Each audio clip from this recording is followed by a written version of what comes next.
Pemirsa, rekaman CCTV diduga bukti pembunuhan Vina dan Eki pada 2016 viral di media sosial. Namun demikian polisi belum memberikan keterangan terkait rekaman itu apakah bisa jadi bukti untuk ungkap misteri pembunuhan Vina dan Eki.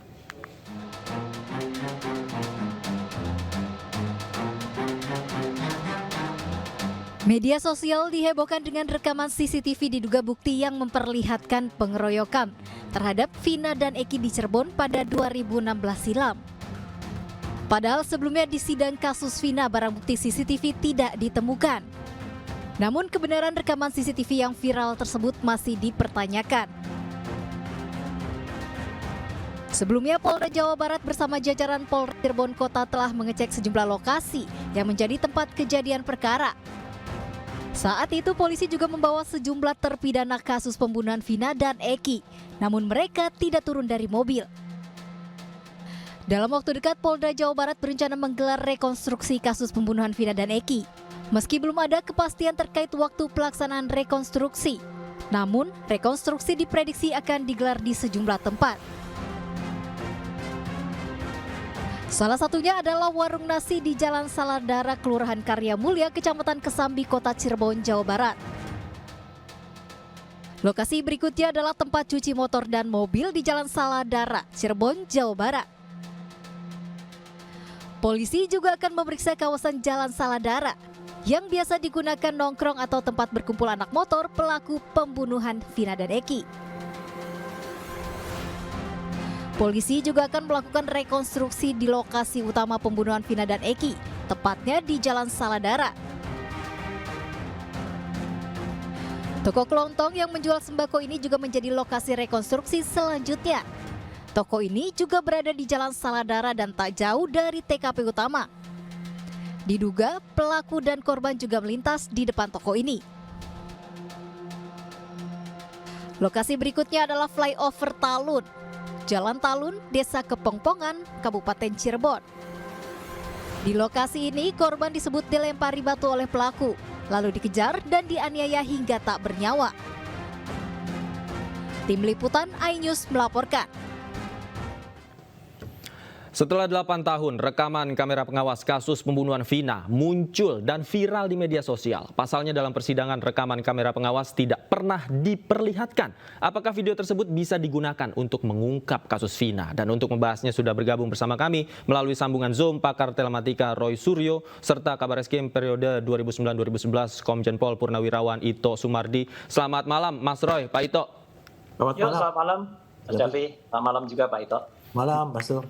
Baik, saya ke Mas Roy terlebih dahulu deh. Mas Roy, sebagai pakarnya, kita lihat ada potongan screenshot, kemudian potongan video beredar di sosial media. Bagaimana kemudian menguji validitas video atau bahan-bahan tersebut itu merupakan rekaman yang benar? Gampang sebenarnya, tapi kita harus hati-hati ya.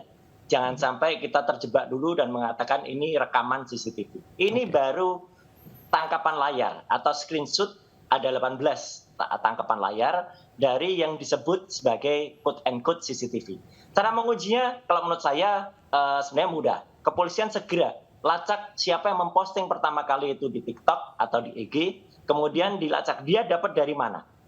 Kalau dia ternyata ada yang memfeeding kemudian ditrace juga dapatnya dari mana. Karena ada dua kemungkinan ini masih. Apakah ini memang rekaman lama dulu 8 tahun yang lalu ada seseorang yang menyimpannya. Dan kalau dilihat ini dari angle-nya, ini adalah kamera-kamera letaknya di atas, mungkin dia punya akses atau punya kuasa akses kepada dinas perhubungan waktu itu. Atau bisa juga jadi ini rekaman baru. Karena apa? Karena jangan sampai kejadian seperti pada film G30 SPKI ya. G30 SPKI tahun 80-an itu filmnya bagus, dibuat waktu itu. Kemudian di belakang itu ada dokumenter yang itu asli ya ketika kemudian Jenderal Nasution melepas para pahlawan, tapi kemudian disambung lagi dengan film baru yang dikasih warna hitam putih. Jadi seolah-olah itu dokumenter, padahal itu baru. Nah, jangan sampai kita terjebak dengan itu. Jadi kita harus hati-hati dengan adanya CCTV ini, ya. Tetapi saya pun sangat berharap kalau memang ini benar, maka apa yang dikatakan pada sidang Mas Davi pada bulan Februari tahun 2017 yang lalu itu terbukti. Berarti waktu itu sebenarnya ada barangnya, cuman kemudian tidak disajikan. Nah, hanya pertanyaannya apakah penyimpanannya itu menggunakan standar atau yang proper. Misalnya apa? Pada saat pengambilan rekamannya itu dengan misalnya dengan pengambilan alat buktinya supaya jangan ceroboh. Jangan sampai terjadi seperti kasus kopi sianida yang hanya direkam pakai USB flash disk terus hard disknya hilang. Jadi hard disknya harus ada berita acara penyitaan, berita acara perekaman, berita acara pemindahan gambar, kemudian siapa yang menguasai selama 8 tahun ini, dan kemudian bisa nggak dijamin integritasnya itu tidak ada rekayasa. Karena terus terang, rekayasa sekarang sangat mudah, Mas. Gitu. Orang bisa menggunakan program kayak Reface, kayak Deepfake, ya. Itu bisa kemudian untuk mengganti-ganti itu. Jadi harus hati-hati. Baik. Saya ke Pak Ito. Pak Ito, jika betul argumentasi Mas Roy tadi dikatakan ini bisa jadi rekaman lama atau bisa jadi rekaman baru yang baru saja diproduksi. Kemudian dari analisis Anda Pak Ito, mengapa ini kemudian baru muncul saat ini dan berupa potongan-potongan di sosial media? Analisis Anda Pak Ito. Iya, yang pertama mungkin kita perlu mengingat bahwa kasusnya Peggy ini kan kasus yang terpisah ya. Meskipun saat ini harus dikaitkan kan, ini termasuk ke dalam satu rangkaian perbuatan.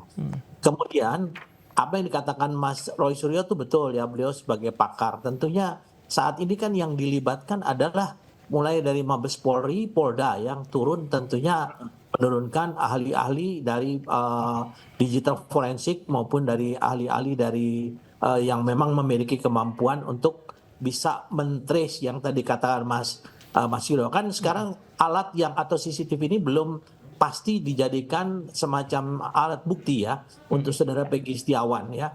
Jadi kalau saya lihat mungkin kita menunggu saja apakah memang dari alat atau dari CCTV yang ditemukan ini betul-betul bisa dijadikan alat bukti atau tidak. Kalau menurut pendapat saya yang awam ya, tentunya kalau kita lihat di sini kan ada namanya lokasi itu yang mungkin sudah berbeda. Ya kalau sudah berbeda kan berarti memang itu adalah CCTV atau rekaman yang lama.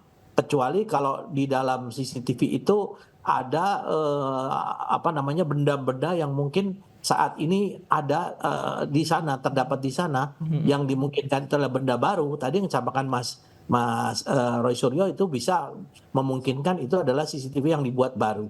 Saya kira mungkin penyidik saat ini mereka sedang mendalami dan kita percayakan tentunya dengan ahli-ahli yang mungkin muridnya Mas Roy Suryo juga nih di unit cyber nih bisa.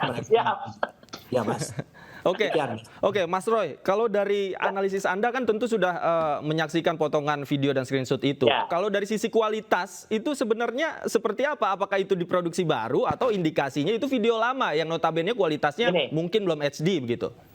Ya, 8 tahun yang lalu kualitasnya hampir seperti ini, meskipun belum 4K ya. Jadi apa yang disampaikan Pak Jenderal Ito itu betul sekali. Jadi artinya saya sangat percaya penyidik-penyidik sekarang sangat mampu lah ya untuk melakukan ini. Mungkin senyum-senyum juga mereka penyidik-penyidik anak buahnya Pak Ito itu kalau lihat ini. Karena apa? Satu, ya tinggal di trace siapa yang memposting ini pertama kali ya gitu. Kemudian setelah itu dicek juga dia dapat postingannya dari mana. Kan itu bisa kelihatan nanti IP-nya. Kemudian dicek juga apakah benar posisi-posisinya. Misalnya gini, 5-7 tahun yang lalu tuh posisi kamera misalnya ada di Jalan Cakrabuana itu ya, atau dekat flyover Talun itu. Ya, di situ ada minimarket ya, saya nggak perlu sebutkan minimarketnya. Tapi ada juga perumahan Gardenia, ya, perumahan Garden, ya, Garden di situ. Itu juga ada CCTV-nya. Cocok nggak? Sesuai nggak? Gitu. Nah, dari situ sebenarnya kalau kemarin misalnya ada rekonstruksi secara fisik, ada juga rekonstruksi secara forensik, secara teknologi. Dan ini saya yakin teman-teman di Mabes, ya terutama di Mabes ya, Polda pun juga sudah mampu melakukannya. Dan ini akan cepat terbuka. Tapi, Mas, kalau dilihat, apakah 8 tahun yang lalu gambarnya seperti ini? Bisa. Gitu. Bisa jadi. Karena apa? Tahun 2003 saja kalau kita ingat, ya artinya itu sudah lebih dari 20 tahun yang lalu. Kalau kita ingat waktu itu ada kasus bom Marriott ya gitu. Itu pun kan juga awalnya juga alat buktinya juga CCTV. Ya kan ada kijang biru, kemudian dia meledak di depan Marriott, atau pada Marriott yang kedua tahun 2008 itu juga internal CCTV yang ada di dalam hotel Marriott, atau sebelumnya ada bom kedubes Australia. Itu bahkan dari Wisma 69 ya waktu itu ada mobil box kemudian tampak Jadi dari semua guna ini ada. Tapi sekali lagi, saya memang berharap ya Mas Devi, ini adalah bisa digunakan sebagai alat bukti. Tetapi kalaupun ternyata ini fake, ya keterlaluan banget gitu ya yang kemudian itu terjadi. Tapi sekali lagi saya juga mendorong ya sebenarnya ini segera cepat bisa ditindaklanjuti dan saya sangat percaya kepolisian mampu melakukan ini. Oke, Pak Ito, kalau kita lihat potongan-potongan video seperti ini atau screenshot seperti ini bisa nggak dijadikan alat bukti? Atau ada kriteria khusus dalam suatu video untuk bisa dijadikan alat bukti, Pak Ito?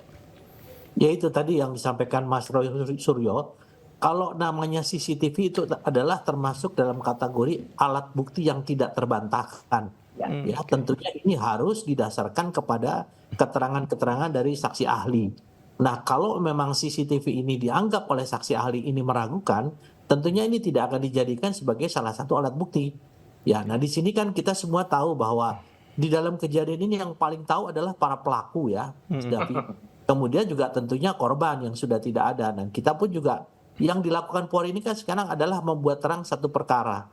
Jadi nanti alibi orang-orang yang mengatakan adalah ada di sana, ada di sini, itu tentu harus dibuktikan dari keterangan saksi. Dan kalau CCTV ini valid, tentunya itu juga akan dijadikan alat bukti bahwa orang tersebut memang ada di sana. Kan tadi saya katakan bahwa CCTV itu adalah termasuk kategori alat bukti yang tidak terbantahkan ya. Asal betul-betul didukung dengan keterangan daripada ahli-ahlinya. Dalam hal ini adalah dari fungsi cyber Polri ya. Fungsi cyber Polri saat ini kan sudah dilibatkan di sana ya. Pak Ito, artinya rekaman yang terekam dalam CCTV itu harus merupakan video utuh dari awal sampai akhir yang bisa menjadi alat bukti atau potongan-potongan pun bisa, Pak Ito? Ya, kan kalau potongan-potongan itu misalnya di sana ada gambar orang yang memang di sana bisa kita identifikasi orang itu, bisa saja kan video itu kan tidak menceritakan sesuatu yang misalnya selama 1 jam atau 2 jam. Tapi kalau memang dari video itu screenshotnya diambil misalnya gambarnya saya atau gambarnya Mas Rosuryo ada di situ, tentu kan itu satu bukti yang tidak terbantahkan yang bisa dijadikan sebagai salah satu novum dalam sidang peradilannya Peggy nanti. Oke. Yang menarik adalah jika betul video itu adalah video sesungguhnya tersimpan selama 8 tahun, kenapa kemudian baru muncul sekarang dan kualitasnya bisa terjaga dengan baik selama 8 tahun. Kita bahas usai jeda. Bapak-bapak jangan kemana-mana, dialog masih akan kita lanjutkan usai jeda berikut. Masih bersama dengan Mas Roy Suryo dan Pak Ito Sumardi. Mas Roy, bagaimana mungkin ketika katakanlah video itu ada sejak 8 tahun yang lalu tersimpan rapi, namun ketika persidangan pada tahun 2017 Februari ini dikatakan bahwa hanya ada satu CCTV. Nah, dan tidak ada rekaman-rekaman yang lainnya. Bagaimana mungkin ini bisa tersimpan dengan baik kemudian muncul pada hari ini, Mas Roy? Ya, begini. Kalau kita cek berita-berita di tahun Februari 2017 itu tidak hanya satu. Waktu itu disebut ada beberapa CCTV. Ya, jadi ada 5 CCTV, tapi nggak sampai 7 ya. Jadi 5 itu disebutkan juga sih sebenarnya nama 2 minimarket tadi sama perumahan elit, tapi nggak disebut perumahannya. Saya sebutlah sekarang Garden nama perumahannya, ya gitu. Nah, jalannya namanya Cakrabuana. Nah, tapi artinya ya udahlah kita nggak usah cari-cari kesalahan lah. Kan ada yang bilang kalau wah dulu katanya nggak punya petugas yang apa-apa yang nggak mampu gini-gini. Oke lah, sudah. Yang lalu biar lalu. Sekarang kalau memang ada barang ini, oke dipastikan aja barang ini kualitasnya itu masih artinya masih benar terjaga. Kan bisa dilihat akses kepada data itu kalau itu benar-benar masih ada di hard disknya. Ya, di samping tadi prosedur penyimpanan di hard disknya itu harus benar, tidak ada kemudian modifikasi, kemudian tidak ada perubahan terhadap data-data di hard disk itu, oke, itu bisa sah. Dan satu lagi, dalam Undang-Undang Informasi dan Transaksi Elektronik nomor 11 tahun 2008 atau yang sudah di revisi terakhir nomor 1 tahun 2024, memang harus ada uji forensik terhadap kualitas CCTV yang ada. Tidak boleh ada modifikasi tadi, dan itu kalau itu gambar bergerak ya. Nah, apakah antara sekuen-sekuen yang gambar bergerak ini kemudian konsisten gitu? Tidak ada misalnya ada perubahan-perubahan format, tidak ada inserting, tidak ada yang kemudian di zoom. Nah, kayak kasus Jessica ini agar tidak mengulangi kasus HAM. Itu kan kemudian jadi perbincangan di persidangan karena apa? Karena ada yang di zoom, ada yang di slow motion, ada yang kemudian dicengga, itu menimbulkan kecurigaan padahal sebenarnya itu CCTV yang benar gitu ya. Hanya karena proses pengkopiannya waktu itu petugas hanya ngambil dari USB flash disk dari karyawan ya tidak menyelamatkan DVR-nya, digital video recorder-nya, ini yang jadi masalah. Saya terakhir menjadi ketika ada kasus yang semirip ini, misalnya kasus untuk seorang ustadz di Cikarang ya. Cikarang waktu itu kita selamatkan hadisnya, kita selamatkan DVR-nya. Dan alhamdulillah dia yang dituduh melakukan penganiayaan lolos. Karena apa? Bukti rekaman CCTV-nya benar. Dan nanti harus ada juga uji untuk parameter waktunya, Mas. Karena kan belum tentu juga waktu dari tiap-tiap rekaman atau tiap CCTV itu sinkron. Nah, harus ada sinkronisasi. Tapi saya kira ini event Polda, apalagi Mabes, itu sudah mampu melakukan, dan kita berharap betul, Mas Devi, ya ini segera kemudian ditangani secara profesional dan bisa menjadi alat bukti. Tapi kalau memang ini fake, ya udah segera ditindak siapa pelaku yang membuat heboh. Oke, Pak Ito, kalau kita lihat ini baru muncul sekarang begitu ya. Tadi juga Mas Roy mengatakan sebenarnya ada yang memposting tinggal dilacak saja. Apakah ini juga bisa menjadi pintu masuk untuk paling tidak memisahkan mana informasi yang bias, mana yang terbukti secara valid yang dilakukan oleh penyidik? Bagaimana kemudian rekonstruksi itu dilakukan berdasarkan hal ini, Pak Ito, menurut Anda? Ya, kalau itu pasti ya. Karena bagaimanapun juga penyidik saat ini sedang mempertimbangkan apakah CCTV itu bisa dijadikan salah satu alat bukti. Tapi kita jangan lupa bahwa sesuai dengan pasal 183 KUHP, hakim itu tidak boleh menjatuhkan pidana kepada seorang kecuali apabila dengan sekurang-kurangnya dua alat bukti yang sah. Ia memperoleh keyakinan bahwa satu tindak pidana terjadi. Jadi mungkin hakim mempertimbangkan tidak dengan CCTV ini.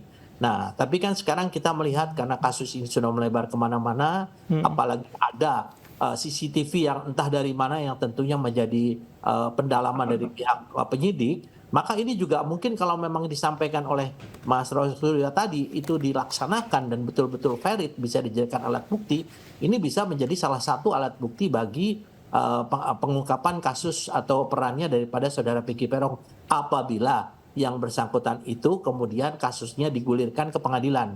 Kan tadi saya sampaikan ini adalah azas praduga tak bersalah. Kalau tidak ya polisi juga harus berbesar hati melepaskan yang bersangkutan ya, karena bagaimanapun juga hak asasi manusia harus didahulukan. Tapi saya yakin penyidik saat ini dengan menetapkan saudara Peggy menangkap yang bersangkutan, penyidik itu sudah punya dua alat bukti yang cukup, ditambah lagi mungkin dengan CCTV ini. Saya kira kita lebih baik menunggu saja bagaimana proses pra-peradilan, dan juga kalau menyangkut sampai ke pengadilan, saya yakin kalau CCTV ini memang valid akan dijadikan salah satu alat bukti. Demikian Mas Darun. Oke, artinya kemunculan CCTV dan potongan-potongan ini juga paling tidak menjadi salah satu bahan pertimbangan daripada penyidik ya untuk menentukan langkah hukum berikutnya. Terima kasih Pak Ito Sumardi sudah meluangkan waktu bersama kami. Mas Roy Suryo juga terima kasih banyak sudah bergabung bersama kami di iNewsroom. Selamat malam Bapak-bapak, sehat selalu. Selamat malam. Terima kasih juga pemirsa iNews.